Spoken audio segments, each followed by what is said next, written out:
पार्षद सहर शेख का जो बयान सामने आया उसके बाद चौतरफा सियासी गर्मी देखने को मिली। अब इस बयान के खिलाफ बीजेपी नेता किरीट सोमैया आज पुलिस में शिकायत दर्ज करवाएंगे। देखिए, किरीट सोमैया आज दोपहर 12 बजे मुंब्रा पुलिस स्टेशन जाएंगे और सहर शेख के बयान के विरोध में उनके खिलाफ शिकायत करेंगे। यानी कि कानूनी प्रक्रिया के तहत अब सहर शेख का जो ये बयान है यहां पर दर्ज करवाने की तैयारी यहां पर हो चुकी है। किरीट सोमैया इसी बाबत कानूनी प्रक्रिया के तहत मुंब्रा पुलिस स्टेशन जाएंगे। जो बयान यहां पर सहर शेख के जरिए सामने आया है उसके खिलाफ किरीट सोमैया अब दर्ज करवाएंगे। देखिए, किरीट सोमैया ने इस बारे में जानकारी देते हुए सोशल मीडिया पर बाकायदा एक पोस्ट किया कि मैं आज दोपहर 12 बजे मुंब्रा पुलिस स्टेशन जा रहा हूं ताकि AIMIM के खिलाफ उनकी धमकी के लिए कार्रवाई की मांग कर सकूं। यह सोशल प्लेटफॉर्म एक्स पर पोस्ट किया गया है। देखिए, महाराष्ट्र के मुंब्रा से AIMIM की युवा पार्षद सहर शेख ने 5 साल में मुंब्रा को हरे रंग में रंगने के बयान पर अपनी सफाई अब पेश की है। उन्होंने पूरे मामले पर हो रही सियासत पर विरोधियों को जवाब दिया और कहा कि बीजेपी का रंग भगवा है और हमारा रंग हरा है।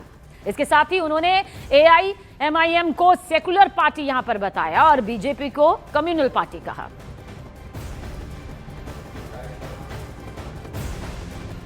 वो जो स्टेटमेंट था वो मुंब्रा की पार्टी लेवल पे दिया हुआ। उसमें कंट्रोवर्सी क्या है, क्यों कंट्रोवर्शियल हो गया? क्योंकि बहुत सारे लोग हैं जिनकी they don't have the ability to think beyond religious politics.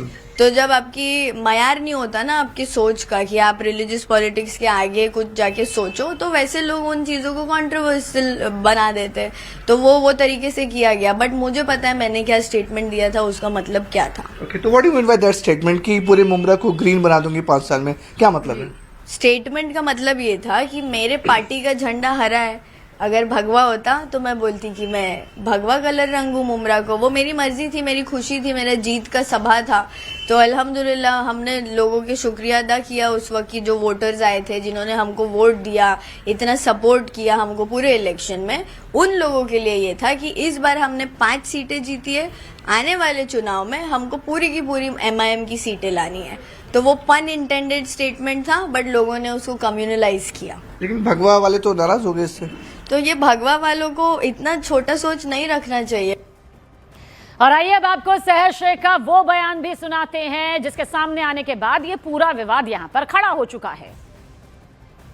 अब मेरी गुजारिश है आप सबसे कि आने वाले 5 साल बाद भी जब इलेक्शंस होंगे इंशाल्लाह, आप लोगों को उस इलेक्शन में इससे भी बड़ा मुंह तोड़ जवाब उनको देना है। पूरे के पूरे मुंब्रा को ग्रीन कलर से ऐसे रंगना है कि इन लोगों को यहाँ से बुरी तरह से पछाड़ के भेजना है इंशाल्लाह। हर एक कैंडिडेट इंशाल्लाह 5 साल बाद सिर्फ और सिर्फ MIM का आएगा, क्योंकि अब इलेक्शन में आप मजलिस की ताकत समझ चुके हैं और ये ताकत हमको अल्लाह से आती है। मुंब्रा के पार्षद सहर शेख के इस बयान को शिवसेना, शिंदे गुट की शाइना एनसी ने तुष्टीकरण की राजनीति यहां पर करार दिया। तो वहीं AIMIM के वारिस पठान ने सहर शेख के विवादित बयान को अलग तरह से ही पेश कर अपनी सफाई पेश करी है। साथ ही बीजेपी पर कुछ इस तरह से हमला भी बोला। लोगों को डिवाइड कर रहे हैं मजहब के आधार पे, कास्ट, क्रीड, कल्चर के आधार पे, तो बहुत ही दुख होता है। आप एक युवा नेत्री है, जब ओवैसी आते हैं मुंबई और डेवलपमेंट की बात करते हैं तो यहाँ आप वापस तुष्टीकरण की राजनीति कर रहे हैं। अफसोस होता है आपके नेतृत्व पर। अब बच्ची ने कहा, उसने स्पष्टीकरण भी दिया कि मैंने ये कहा कि हमारी पार्टी का रंग हरा है और आज हम 5 जीते, आगे पार्टी बढ़ेगी इंशाल्लाह, 5 साल बाद और बढ़ेगी, तो और भी हमारे पार्षद जीत कर आएंगे। तो हरा कलर से आएगा, हरा झंडा है हमारा। अगर हमारे झंडे का कलर ब्लू होता, लाल होता तो हम वो बोलते। मगर इनको सिर्फ कम्युनलाइज करना है, इनके पेटों में दर्द हो जाता है। इस कम्युनलाइज कर रहे, हरा कर दिया मुंब्रा को। अरे भाई, आप लोग तो रात दिन बोलते रहते हो कि हम पूरा भगवाकरण कर देंगे, पूरा सैफ्रनाइजेशन कर देंगे, तब तो सब खामोश रहते। और आइए अब आपको बुलेट की रफ्तार से देश और दुनिया की 20 बड़ी